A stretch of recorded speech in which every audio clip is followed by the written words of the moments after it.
দিল্লির লালকেল্লায় ভয়াবহ বিস্ফোরণের পর উত্তাল হয়ে উঠেছে ভারত। তৎপর হয়ে উঠেছে নরেন্দ্র মোদীর সরকারও। বিস্ফোরণের পরই ভারতের মুম্বাই, উত্তরপ্রদেশ, উত্তরাখণ্ড, জয়পুরের মতো অঞ্চলগুলোতে জারি করা হয়েছে সতর্কতা।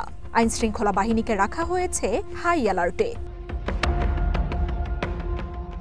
হাই প্রোফাইল রেড ফোর্টে বিস্ফোরণের ঘটনায় ব্রিফ করা হয়েছে প্রধানমন্ত্রী নরেন্দ্র মোদীকে। আইনশৃঙ্খলা বাহিনীর শীর্ষ কর্মকর্তা এবং গোয়েন্দা সংস্থাগুলোর সাথে বৈঠক করছেন স্বরাষ্ট্রমন্ত্রী অমিত শাহ। রেড ফোর্টের ব্যস্ত এলাকায় গাড়ি বিস্ফোরণ নিয়ে একের পর এক তথ্য বেরিয়ে আসছে। এর আগে পার্ক করা গাড়িতে বিস্ফোরণের কথা জানালেও পুলিশ দিয়েছে নতুন তথ্য। জানিয়েছে চলন্ত গাড়িতেই বিস্ফোরণ ঘটে। এ সময় গাড়িটির ভেতরে আরোহী ছিলেন বলেও জানাচ্ছে কর্তৃপক্ষ।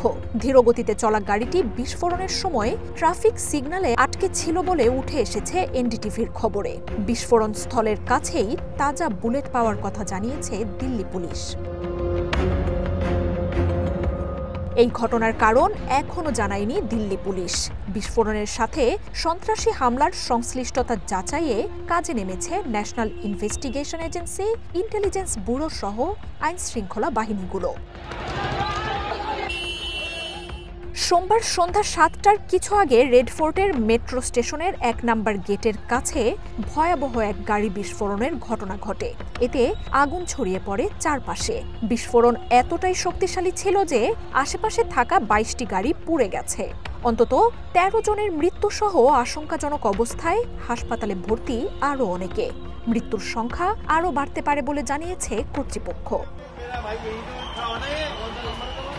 প্রত্যক্ষদর্শীরা জানান, আকস্মিক বিস্ফোরণে ভয়াবহ শব্দ আর আকাশে আগুনের গোলার মতো দৃশ্য দেখেন তারা।